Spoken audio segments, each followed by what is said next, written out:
You wanted the best. You've got the best podcast. The hottest podcast in the world. The Chris Voss Show, the preeminent podcast with guests so smart you may experience serious brain bleed.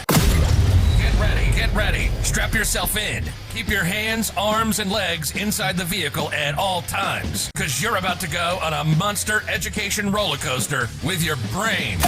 Now, here's your host, Chris Voss.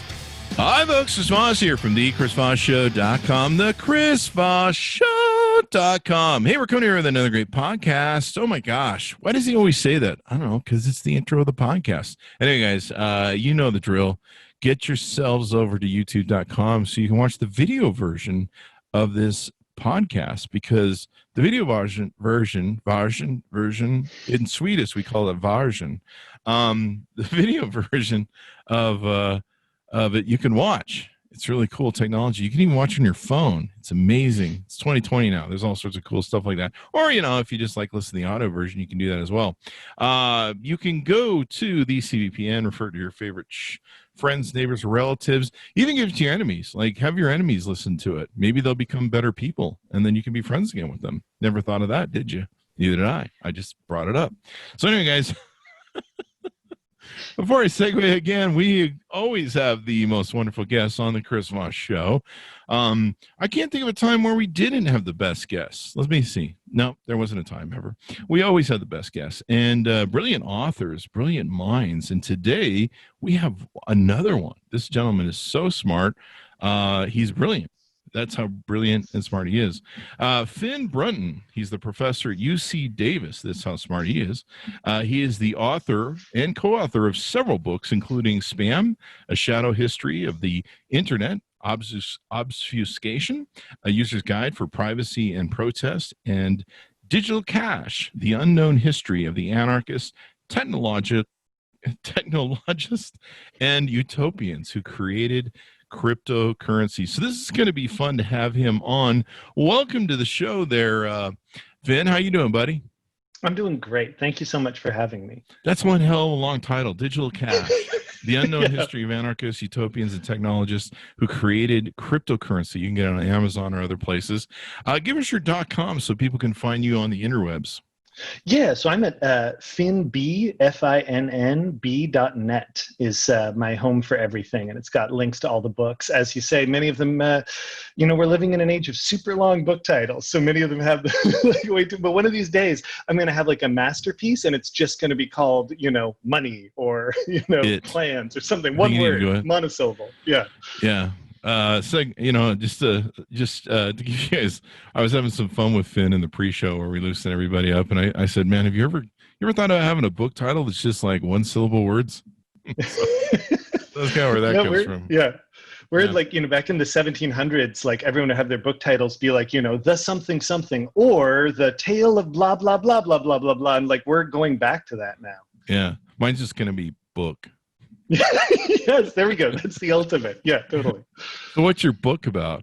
Books. So this book is I'm sorry, yeah. No, that's okay. Go ahead. We'll just roll with it. Just ran with it. So this book is about in some ways there's a little bit of a bait and switch, because you kind of see the title or the way it's been presented online is like, this is a book about Bitcoin, and it is, but Bitcoin really only appears in like the last quarter. It's actually a book about trying to understand how the technologies that made up Bitcoin and all of these other cryptocurrencies that we talk about now, blockchain systems, all that stuff, those technologies actually go back decades. And that when we look back at them and also understand why the sometimes very unusual, sometimes very strange reasons why people wanted to build these technologies, then we can understand a lot better why things like Bitcoin are the way they are. Like what choices made them into these particular tools that we have now. That's what intrigued me about the book. I saw the title and I'm like, this sounds really interesting, because I'm familiar with cryptocurrency, but I like the history aspect of it. Like, how do we get here? Why do we do the things we do, and what led us? Plus, the title kind of looks like I should be on acid or something. So there's that. No, the cover art, I was so happy about this because normally when you get like a tech book, it gets a very kind of techie cover. But a lot of this book is about like kind of cultural mutants who are trying to create like a new visionary world. So we got this really psychedelic cover. This is by an artist named Joey Colombo, who does this incredible work where he takes entirely currency and he cuts it up with like an X-Acto knife and assembles all these new pictures out of it. So that's really currency awesome. That's mapped out there on the cover of the book? Yeah. Holy I really encourage, I think he's at like j.colombo on Instagram. I really encourage looking at his stuff. He's really, really cool. That's really neat. So, and this speaks to what so basically, let's get into the book. Like, how do we take us from the beginning and stuff like that? Or maybe, you know what, can you start with maybe tell us why you wrote the book? Like, what intrigued you about it? Yeah. I'm a historian of technology mostly, right? So what really interests me is not just like talking about how a technology, evolved over time or how it was made, but also trying to understand why it came to be, kind of when and how it did. Because you can usually understand a lot more about both history and technology by looking at things that way. So I wrote my first book on spam, right? Like on everybody's least loved part of the internet, spam email, spam, all that stuff. And in the back of my mind, and I was finishing it up around like 2008, 2009, which was right when the earliest days of Bitcoin were starting. And one thing that I kept noticing that stayed in the back of my mind was spammers have one big problem, right? Like they've been able to overcome all of these other like tools for stopping them from spamming. But they have one big problem, which is once you've hooked a sucker, how do you get the money out of them, right?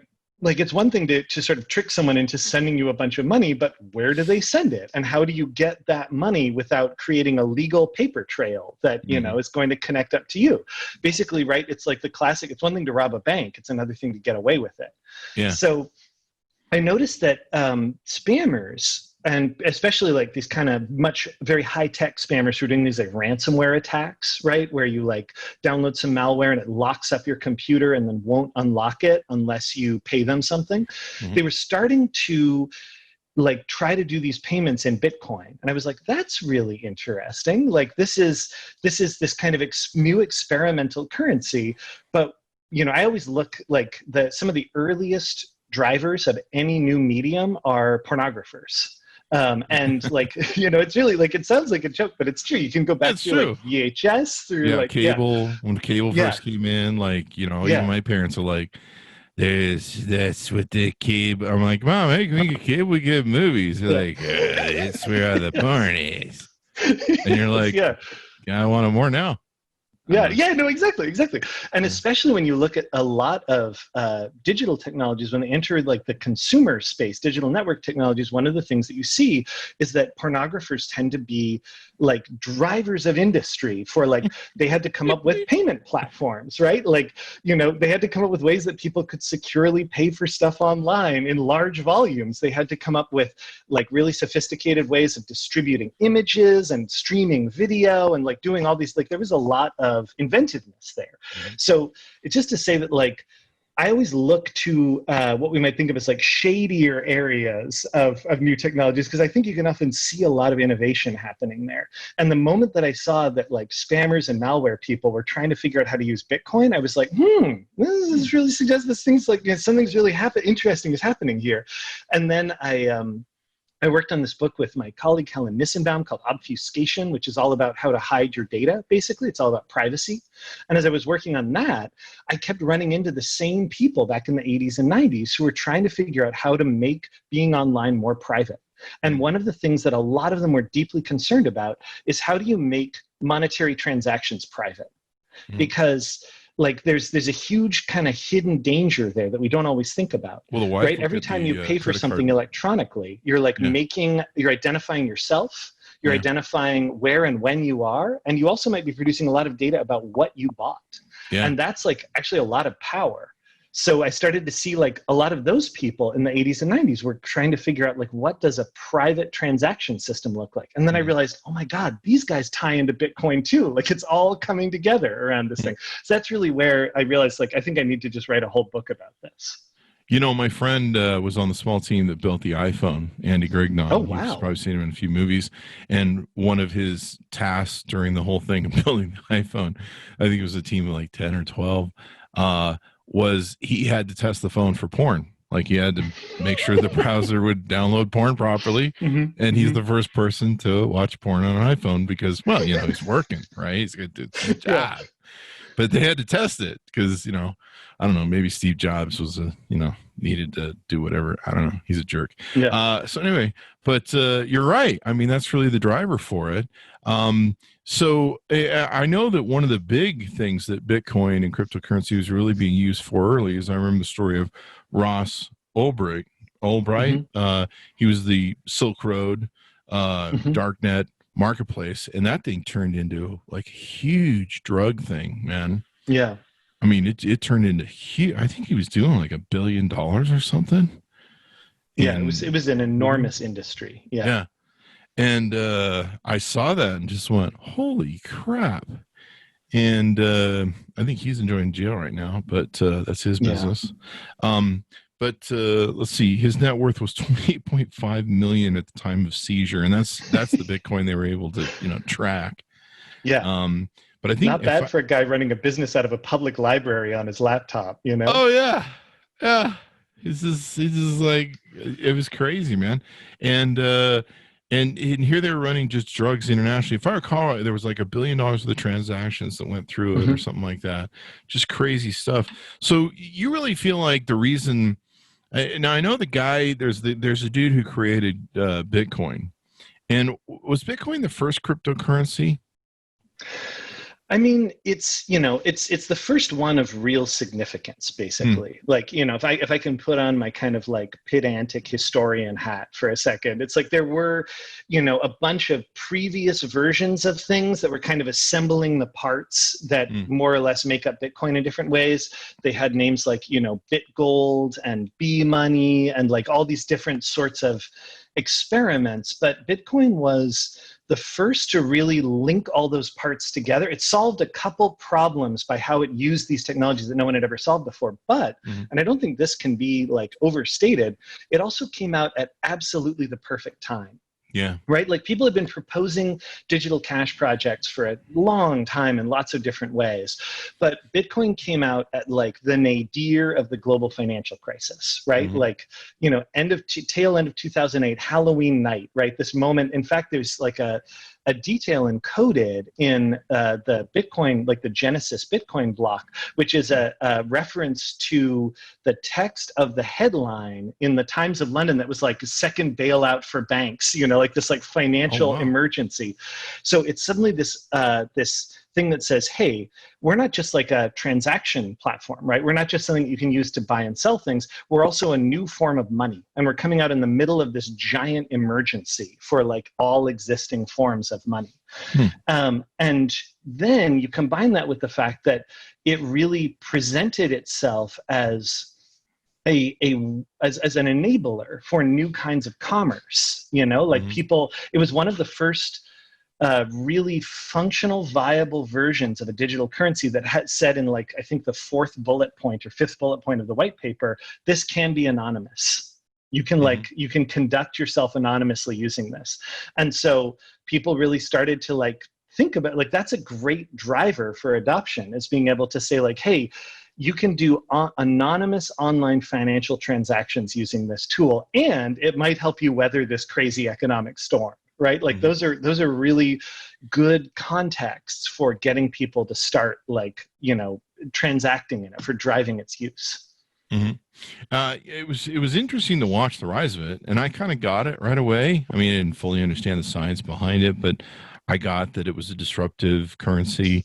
I thought it was great because the way you could trade over the internet and buy and sell stuff, and I as a young boy, as a young man, what story is this? When I was like I don't know, 18 or 19, I started studying to be a stockbroker, and I was going to go stockbroker, which was a bad time to do it because it was right after Black Tuesday, Black Monday, and And so I learned about, money policy. I own a mortgage company for almost 20 years, so I understood money policy, the Federal Reserve.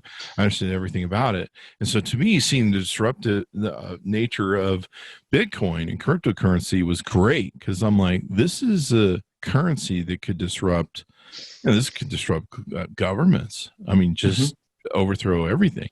And you just watch the U.S. government, the Federal Reserve, start to crap a brick over cryptocurrency. It was pretty interesting. And then I hung out with Brock Pierce in California, and he was going out and giving seminars, and got a chance to meet him and stuff. This is before he was voted onto the board of the Bitcoin Foundation. And then he's, speaking of crazy tangents, he's running for president now, so that's kind of weird. Wow. Yeah. News to me. I don't know what he's been smoking out there in Puerto Rico. They all moved to Puerto Rico because it's like a tax-free haven, I guess, after the hurricane. So that's kind of interesting, but this probably fits in your narrative of, all the weird stuff people do with cryptocurrency, but it's really neat. So give us more about your book. Well, for what it's worth, what you just said actually fits in more than you would think, because like a big part of kind of the what the book is sort of about is realizing just how far out and experimental the like agendas and goals of the people who built the technology really were, that like, it's one of the things that makes it especially fascinating is that it's not, it's a technology where people weren't just making it because like, this works better, this is more efficient, this is et cetera, et cetera. It was instead like, this is a way that we can transform human society forever, right? Like this is a way that we can remake the world through this system. So part of what I follow in the book is the sort of the way that these different agendas keep weaving together, and basically one of them is privacy. One of them is like, we can basically stop a totalitarian future from happening if we can build like private transaction tools and platforms, right? Like these are some of the people I was talking about a little bit before, right? Yeah. Yes, they're kind of people who are looking forward from the 70s, the 80s, and being like, oh my God, like digital network transaction tool that is not private, that's going to be a lever for dystopia, right? Like that's, and again, just like we were talking about, it's both something that generates all this information about you and where you are, but also, and this was something they all like foresaw in the 80s and 90s, if you have real-time information about what someone is buying, you can make it so they can't buy it. Right? Like you can, they could already envision something where if you wanted to run a like totalitarian society, then a great way to do it would be to have total control over the like electronic point of sale system, where if you want to buy a book and you're on a list as not being able to buy certain books, it will just decline your card as you try to make the purchase. So they said, okay, we've got to head off this like totalitarian dystopia at the past with private transaction tools. Then there's the second group, which takes that in a way more extreme direction. And these are the cypherpunks. And the cypherpunks are kind of a political spectrum in the 80s and 90s, but they're all people who understand how important it is to get powerful encryption tools into everybody's hands, right? They understand how dangerous it is that electronic surveillance can be enabled. They want to figure out how to disable it. But some of them see this as the first step towards the destruction of like all existing order, basically, right? Like the notion is, and I mean, most notably, this is this guy, the crypto anarchist named Timothy May, who outlined his vision of the future over and over again, which was basically, we start by having everyone get strong encryption. We build like digital cash platforms. We build like anonymous or pseudonymous marketplaces. No one ever needs to know who anyone else is, but we can trust each other's reputations, blah, blah, blah. We create like tax havens around the planet. We like draw everyone into this alternative economy that's totally untaxed and conducted in anarchist currencies. And then everything just collapses. And then presumably like it all works out after that. This sounds like the prenup I had in my fourth marriage. Yeah. It's pretty amazing. Like it's super, like it's very extreme. And one of the particular reasons for why it's important to remember May is that he, along with being like a real kind of cheerleader and torchbearer for this whole movement, was that he, among many other things, created like sort of hoax of what he thought the future could be like, the system called BlackNet, And BlackNet was going to be this like anonymous information trading digital marketplace. And BlackNet was a direct inspiration for both WikiLeaks and the Silk Road. Oh, wow. Right? Like May, in a lot of ways, kind of created, the 2010s, or created like kind of big drivers for it. So that's kind of group number 2. Did those guys take that inspiration from him?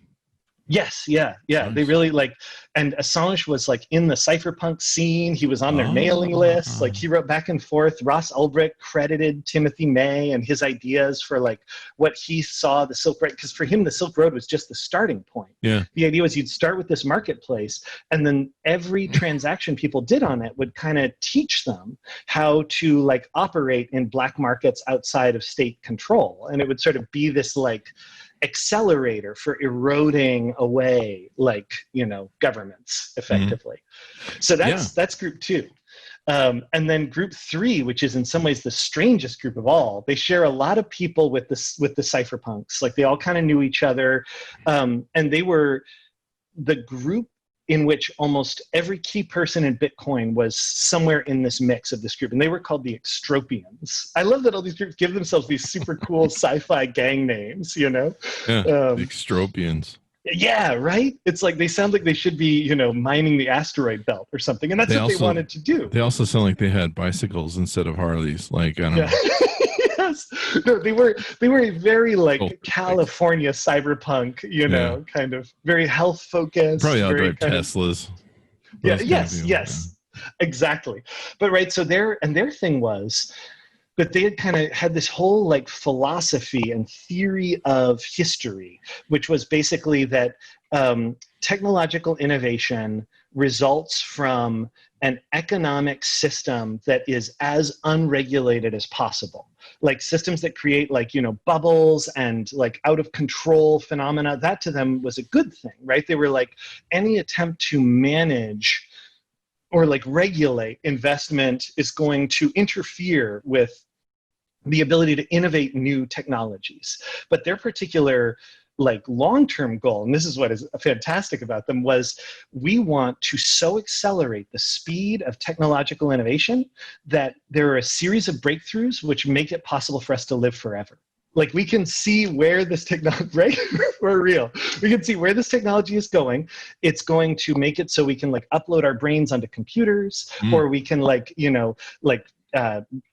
embed our minds onto cloned young bodies, or we can, I'm all for that. Yeah, right? It sounds kind of incredible. And so their idea was, if we can create the tools, the financial mechanisms that can accelerate innovation by creating this kind of economy that we envision, it will basically spit out all of these transformative technologies that will make it so we can live, in space like gods forever, So they were kind of the ultimate radically committed people. But again, all of their kind of particular ideas about how they would design money to make this machine happen, all of those end up turning up in Bitcoin in one form or another. Wow. It was just like that perfect, it's like Napster, just hit it out of the park and boom. Or something, I don't know, Facebook or whatever. That's really interesting to me, because you kind of wonder how it all came together, and then you see the thing of it too, where you can invest in Bitcoin just by owning Bitcoin, which circumvents the stock market, circumvents the Fed. I just looked at it and went, holy crap, this could bring down some governments. If the U.S. government, has its debt based in the dollar, and being able to sell that thing to every country around the world, an evaluation, you suddenly make that thing worthless, and we got some problems, baby. And then China, I guess, figured it out, fairly well on that this could be definitely a problem for them and their evil plan of social credit networks and stuff. And so they shut all that down. Yeah, it's one of the kind of interesting things about seeing how all this is played out is seeing the ways in which stuff like this can also be incorporated in a lot of ways, right? And that's kind of one of the really interesting things about watching how it's all kind of been working itself out, is seeing how there's still like communities that have these like very radical convictions, right? That like we're adopting this because this is going to be the driver of this like anarchist transformation of the world. And then there's a lot of people who are like, we want to create a Bitcoin trading form that will abide by know your customer requirements and will, like treat this as an asset that's taxable and like become a kind of new version of like a foreign exchange speculation market. I'm sort of seeing part of what I feel like you've been able to really see in the Bitcoin space over the last while has been a lot of like tension between like these different groups who all kind of have a different idea of what this is actually supposed to be, you know? Yeah. And then you've got governments that, are trying to regulate it, control it, step in and try and, give oversight. But I mean, that's where you lose the democratization of the power. I remember, I love the anonymous factor of it because like, I remember, I think it was 2013 or something. We read stories on a company called Shit Express. Mm-hmm. And basically what you could do is this guy had, was it 2014? This guy somewhere in, I don't know, I think he's in China now, but I think he was in like, Yugoslavia or one of those weird foreign countries in Europe. And you could Bitcoin him $20 and he would mail a little tub of horse poop filled with horse poop. And you could even tell him what sort of instructions you want to put on it, like, F you or whatever, you deserve this, or, I hate you, whatever. And he would mail it through the postal service and the people would get it and they'd be totally anonymous. They wouldn't know that they came from this company. Yeah. And so, man, I did that to so many neighbors. It wasn't even funny with barking dogs and crap. But I loved it because they would never, there was like no way, like even if they got an attorney and sued the company, there's like no way they could figure out it was me. I don't know, maybe there was, but I mean, he's in Europe. I mean, you have to send that thing out. And I think he's still doing it, but it was pretty funny. I mean, I actually sent one to me because we tested it to review it. And, it's a little Tupperware and, it's got a little thing on it, saying, F you, and you open it up and it's a whole thing of poop. So, yeah. But see, this is the thing, right? Is that like one of the other things that I feel like a lot of like the early cryptocurrency had to kind of struggle with was how many of its initial uses were like things that were taking advantage of the anonymity in various ways, you know? Including actually one of my personal favorites, which is still an ongoing thing, which is assassinations. Right. So the reason why I assassinations are your favorite thing, Finn? Well, no. So I should explain. The reason I say it in such a lighthearted way is that there's this whole scene on the so-called dark web, right? On like, Tor onion sites and stuff where you can find these sites where people are like, hitmen for hire and you pay in Bitcoin. And they're all, the reason why I find it hilarious is they're all scams because taking advantage of the anonymity thing. They're all these like sort of, incredibly like, they have this great like graphic design where it's all kind of like, you're getting in touch with Jason Bourne and putting out a hit. Hitman are us. Call today. 100% guarantee. By the way, we're not the FBI. Wink. Yes, it's really not that far off from that. Wow. And then and I love the idea of someone being like, well, I guess this is how it happens now, and they're sending money to some like Macedonian teenager who's going to buy a new motorcycle, or whatever. But you know what I'd do? I'd have a site set up where I would get your money, and then I'd be like, okay, blackmail time. Yeah. You need to send me more Bitcoin or I'm going to the feds. Of course, I don't know. That could reverse. I don't know. But yeah, I mean, they just busted that one kid recently who hacked all the Twitter accounts. Yeah. He was like 17 or something. Yeah. And I guess some people send him money. Yeah, it's crazy, some of the legal stuff that you can do. But I don't know. It's interesting. What you're telling me was, I've always heard Edward Snowden harp about how, we need to be encrypted. But, it sounds like you talk about how there's a future that way that can get out of hand, maybe. Yeah. I mean, I think it's possible to find like a good middle way, though, like the sort of, the hard part with a lot of the like pure crypto anarchist projections is that they always assume that the government is just going to give up, like everyone's just going to be like, well, like this technology is very advanced, so I guess we'll just, fold up shop and, sell our office furniture and leave. But I think there's, for me, the kind of one of the really important things is to find a way to, without having to like sort of say like, basically to not say like it has to be full crypto anarchist or nothing, because I think it's actually really socially important to be able to have strong civilian encryption, right? Like the kinds of ways that people can basically be abused in situations where you permit too much oversight, like I think that is incredibly dangerous. And one way that I like to think about this, just to get like really practical for a second, is like to look at how poor people who receive benefits, for example, in New York State, right? Like you don't get cash, you get like a card, and the card has a kind of money on it that is only useful for certain things, right? So and on one level you can be like, okay, I can see the point of that in some areas, but it's often really arbitrary. And so it ends up being like you can't buy prepared food, which means that like if you have like a rotisserie chicken, right, that's like the cheapest protein in the grocery store. That's a loss leader, but you can't buy it because in the database it is prepared.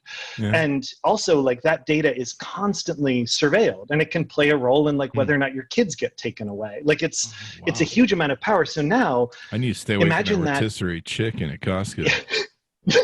No, exactly. It's like, it's so like, and then like, imagine that being given to, like I always say, like when you're thinking of the implications of a technology, imagine it being given to your worst adversary, imagine this being given to like the crummiest, most exploitative payday loan corporation. And they're like, we'll give you this cash advance in this digital form, and then part of the terms of service are we get to sell your data to anybody, and we will like decide that certain things will be more expensive so that you will have to buy from like our sweetheart deal companies or whatever.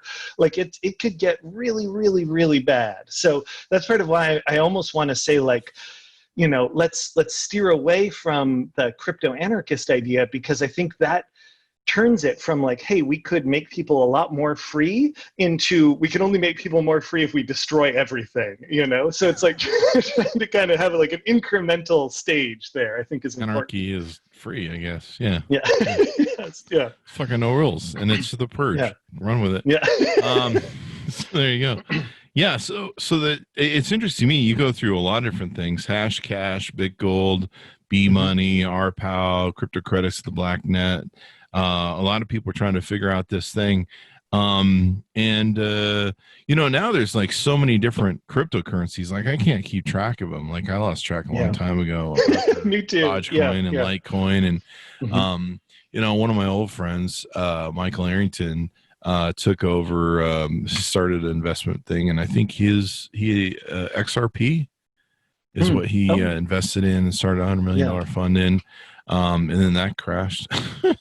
But I think he bought some news thing that does news for I think it's Coin or something, Coin Gold or something. He bought some news outlet for that.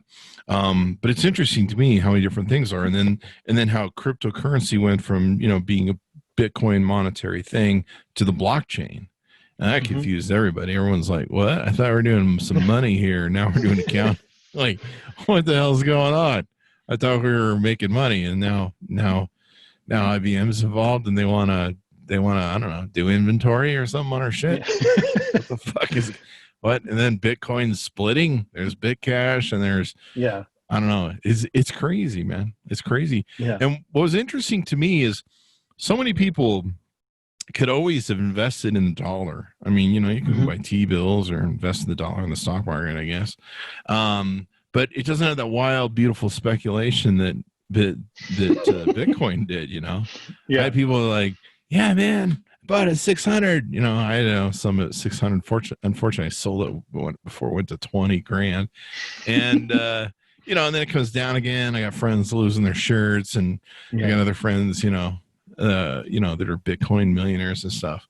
And And so it's been an interesting journey to watch. Where do you see the future of all this going? What's the future of cryptocurrency and everything else?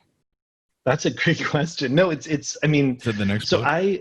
Yeah. Well, I should say, like, I am. No one should ever take advice from me on anything ever. Okay. I'm gonna get the lawyer disclosure right now. Yeah. Yes. Yeah. You understand that this guy is like not a pro in this area, et cetera.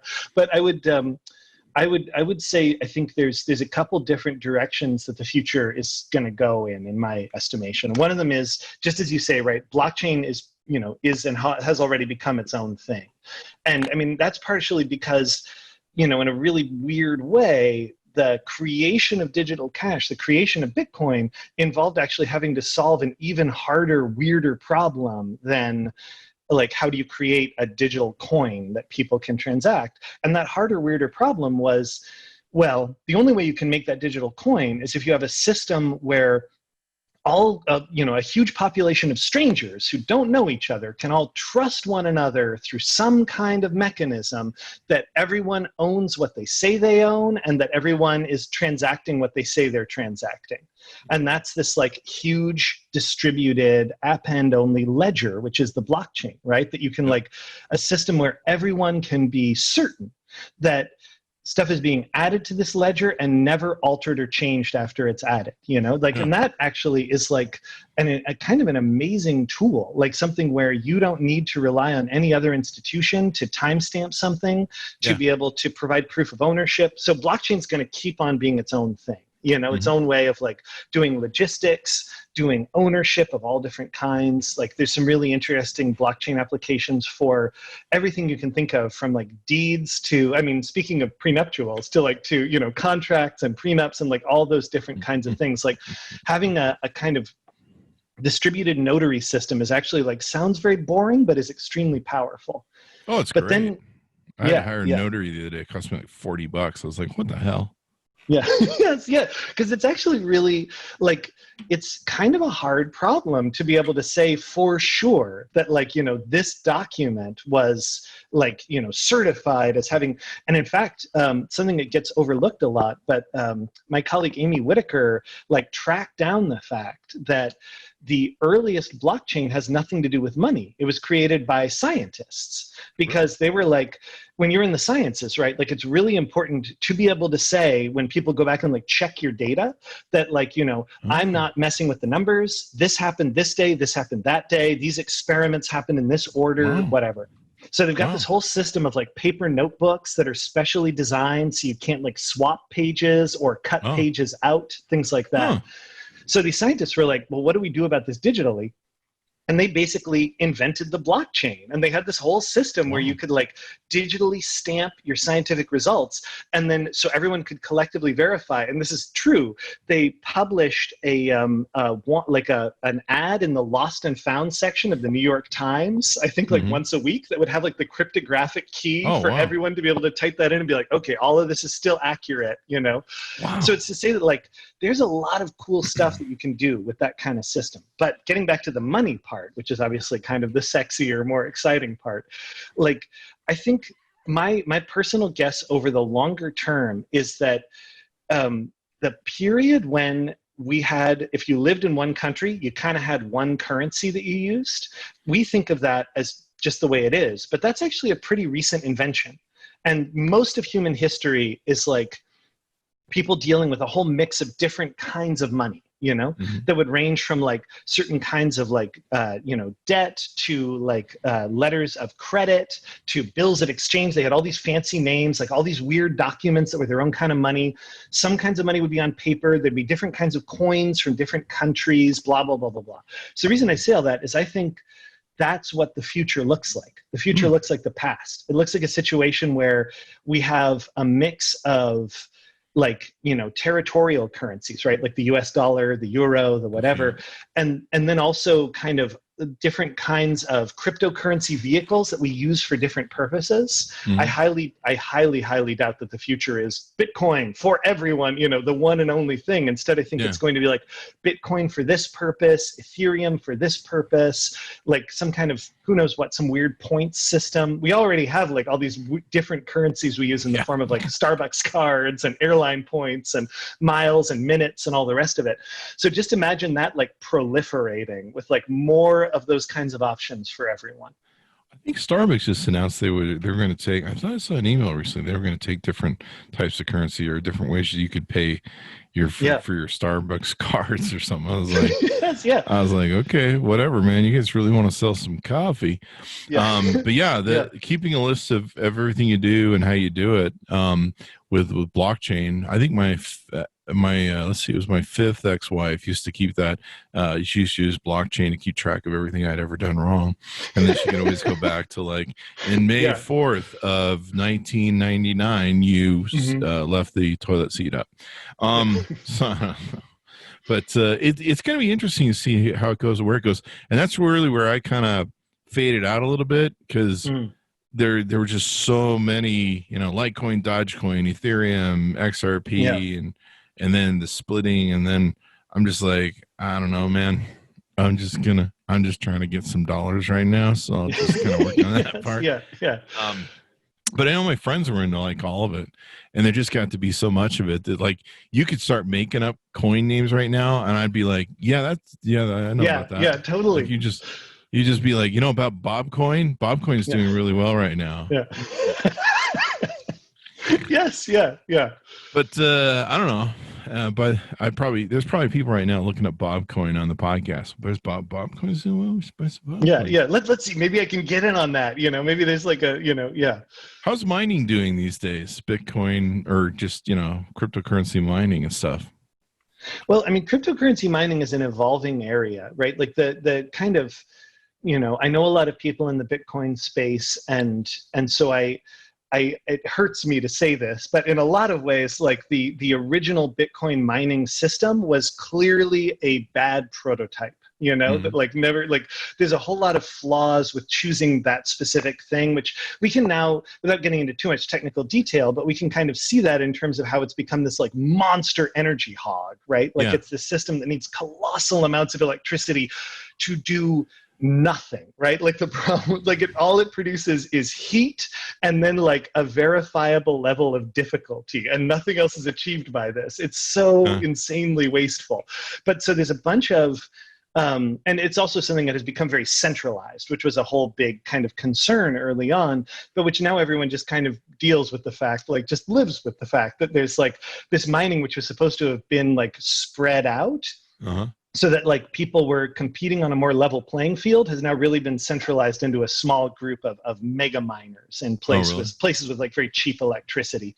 But the kind of cool thing is that people are coming up with new ways to think about how you do that verification of trust, right? So there's lots of different ways now to quote unquote mine for coins, and not all of them involve, just racks and racks and racks of chips, like taking megawatts and megawatts and megawatts of power. So people are coming up with some very cool ways where, for example, there's kinds of coins that are evolving now where your buy-in to the coin is that you give some kind of resource to the whole coin community.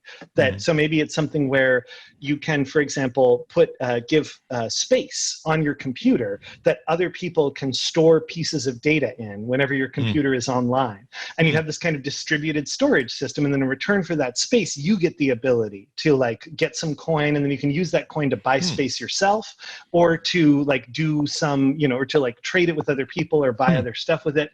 So there's some very cool ways to think about like how could we use. Sounds like multi-level marketing coin where there is like in tiers.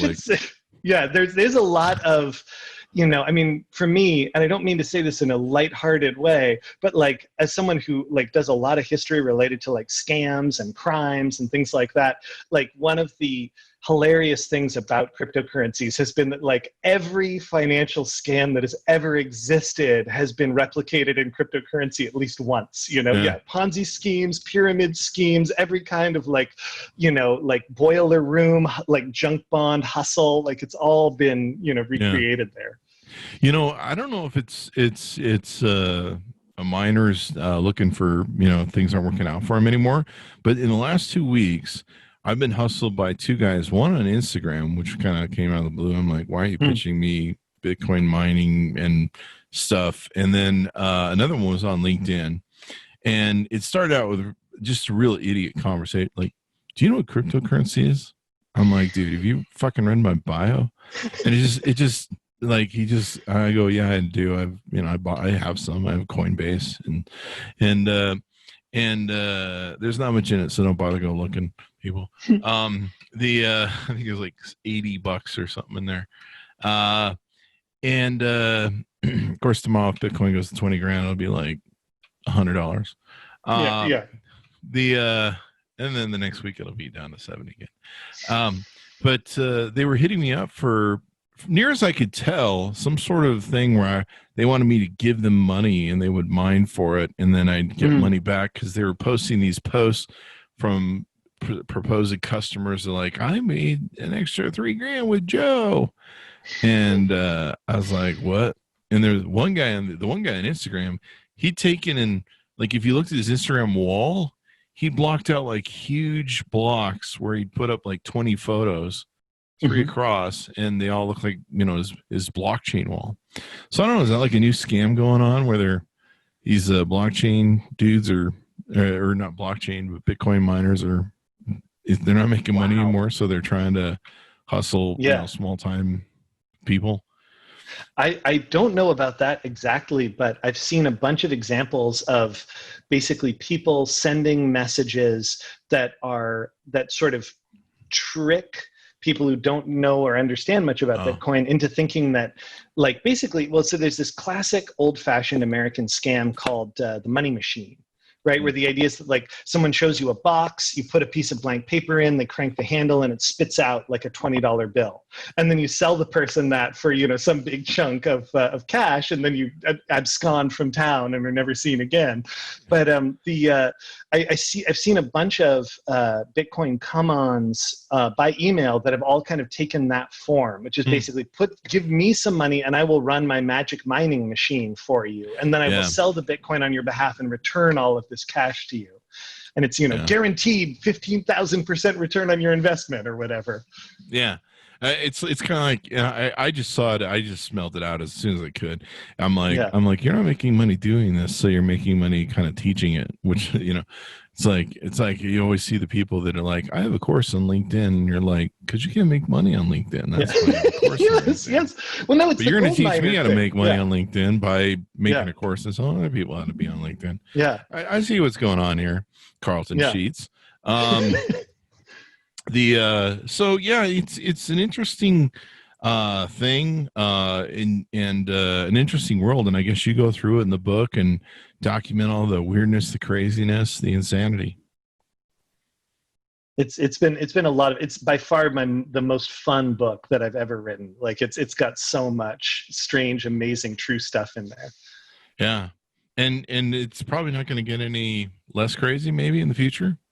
Oh no! I mean, well, I think there's aspects of Bitcoin and blockchain and so on. Like, there's elements of them that are definitely getting kind of institutionalized and regularized and stuff like that. Like the big concern on the part of people that I met from the U.S. Treasury was not even necessarily that it was going to like destroy the dollar, but that there was going to be contagion problems, right? They were basically worried that, like, if there is like a huge speculative bubble around Bitcoin, then it'll start like sucking money out of the existing economy. And then if the bubble pops, then there might be like financial panic that would set off in other areas. Wow. But they're now starting to like sort of be like, okay, everything's kind of moderating and settling down. And meanwhile, you're getting these situations where like huge central banks are like, we're interested in issuing our own cryptocurrency, or we're interested in using blockchain to manage our like settlement system between our banks or whatever. Yeah. Like, so that part of it is probably going to get very normalized. But I think the cryptocurrency landscape as a whole is just going to keep getting stranger, like there's a lot of potential in the technology that has not been halfway unlocked yet. And see, I understood investing. I used to do day trading and stuff. And so I had friends that were like, blockchain's going to go to 100,000 in the next year. When it hit 20, and people are getting really stupid with it.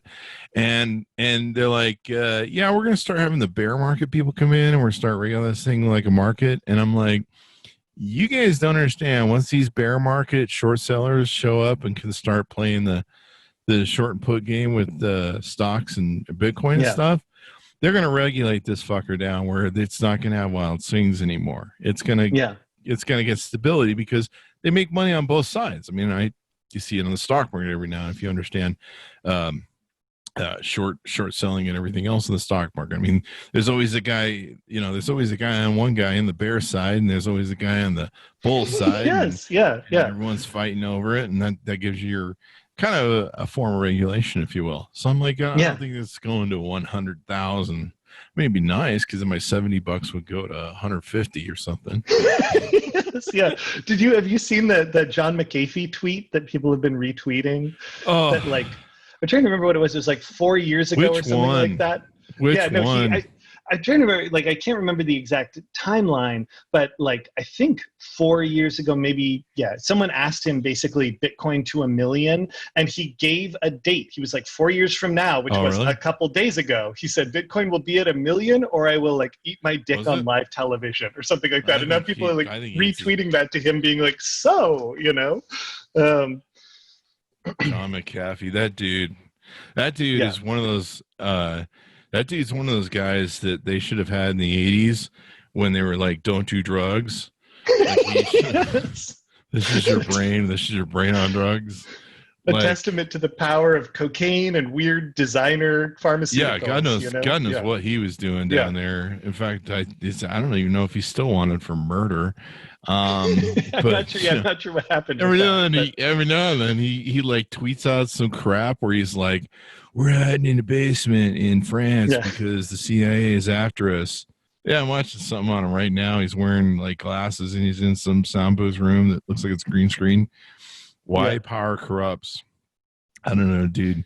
Get off the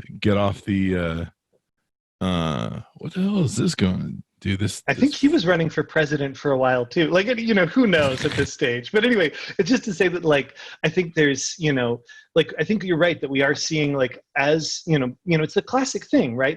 As a financial, a new financial vehicle, a new asset class, as it comes into being, all of the smart people and the smart money come into it, and one of the things that really happens is it starts to settle down, and lose a lot of those opportunities for crazy, just as you say, crazy swings and speculations and stuff. Yeah, and that's what happens. You see, I lived through the .com era where I was day trading during that thing, and that thing was crazy because it was real easy to hit a home run, but every time that was real easy to lose the home run. And but for the most part, I mean, you could just wake up at 7 a.m. and hit whatever new tech thing was hitting the ground, and pick up 50 grand in 20 minutes on that thing. And I remember I put my mom in AOL, and she took it all the way to 100 grand. Wow. With AOL, that was back when it was splitting 5 times every 2 months or something. Yeah. So, there's all that. So it'll be interesting to see the way it goes. It definitely has calmed down and the hype seems to have gone away. There was a time there when it hit 20 grand where everybody was talking about it. Hey, do you know Bitcoin? Yeah. And I guess I'll have to watch my emails. It was just weird. I've never had anybody hit me up about Bitcoin mining or investing in it or anything like that. Back in the day with reviews, people would be like, hey, do you want to review some Bitcoin mining things? And I'm like, dude, that's a lot of work just to set that stupid thing up. And I don't really care. Yeah. And then, you got to deal with, which is higher, the power bill or what you got out of it. Yes. Yeah, exactly.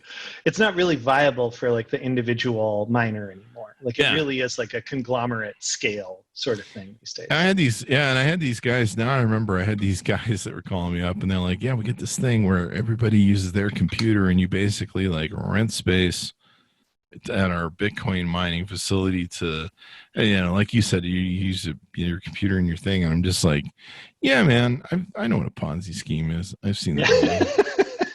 I know that's working. Yeah.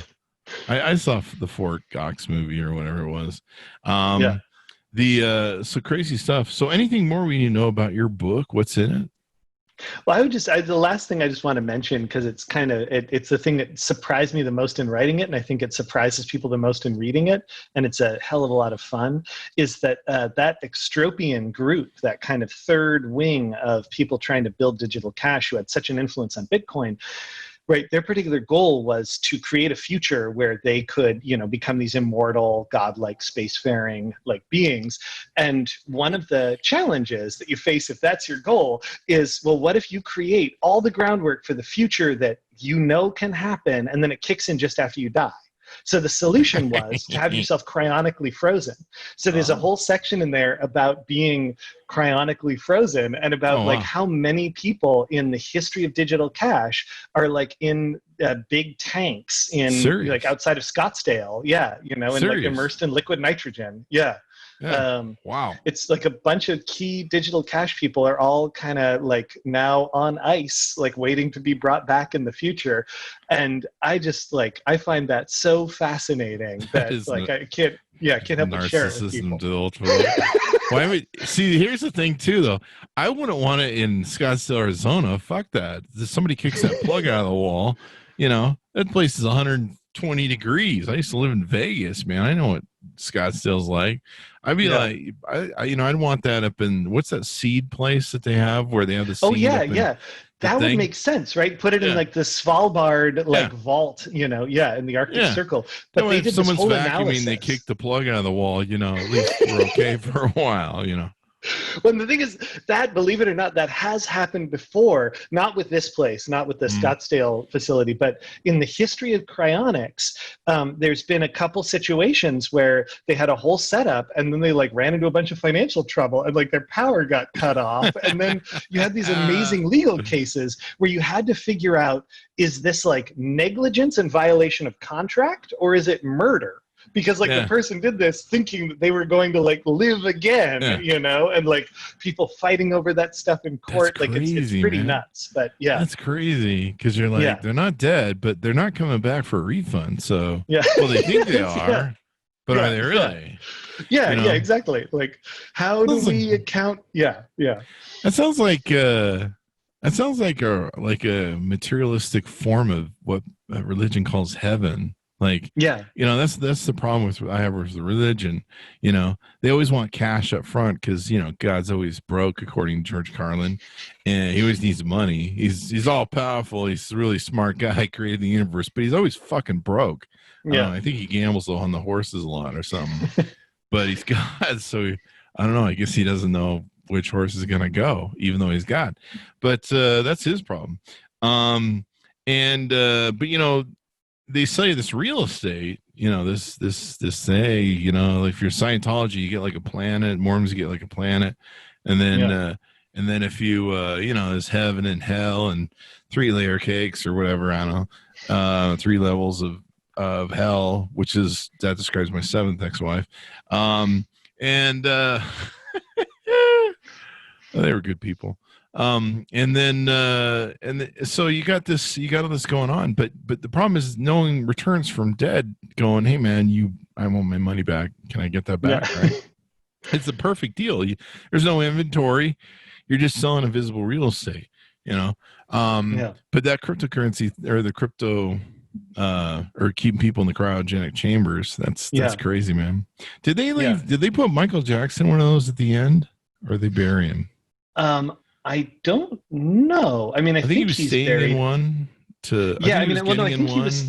Yeah, he used to stay in a hyperbaric chamber. I think, which is one of those ones where you have very low oxygen. It's like being at a super high altitude, so that you have and actually it's something certain super hardcore athletes do, I guess, too, because the idea is right that it's you sleep at 15,000 feet, and then you live at sea level, and you have this huge boost of energy or whatever. Yeah. I keep my penis in one at night so that even though I'll get old, my penis will still be really young. I don't know what that's about. Sounded good in my head. Strange. Yes. Yeah. So there's that. Those of you who are interested, you can go to I don't have a joke for that. Anyway, so give us the .coms where people can look you up on the interwebs, order your book up and read it up. Yeah. So I'm at finnd.net. The new book is called Digital Cash, and then a crazy long subtitle. But if you just search basically Digital Cash or like Fin Digital Cash, it'll like bring it up. And yeah, it's there's also a really good audiobook version too, actually. Oh, there you go, an audiobook. Yeah, for being stuck in traffic. Didn't this just come out on paperback? I should know that. Maybe I'm thinking of another book. Yeah, I know that paperback was on its way. I don't know if it's out yet. Yeah, the paperback is out. Okay, awesome. Yeah. So, I haven't received my own copies yet, but yeah, fantastic. Call somebody. The paperback is out. There's a hardcover book. There's the audio book and the Kindle you can take and get.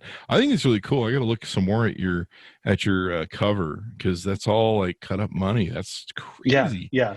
No, Joey Colombo he's a genius, and like his work is almost all currency. He does it by hand, and it's so cool. Yeah, it's really a trip to look at. Well, It'll be an interesting book to read. Everyone go check it out. Thanks to Finn for being on the show with us and sharing his wonderful knowledge. Brilliant. So order his book up on amzn.com or your local, support your local booksellers. Also, if you want to see the video version of this, you can go to youtube.com/Chris Voss, hit that bell notification. And you can go to thecvpn.com or chrisvosspodcastnetwork.com. Thanks, Manis, for being here. Stay safe, and we'll see you next time. Thank you for having me. Thanks for coming.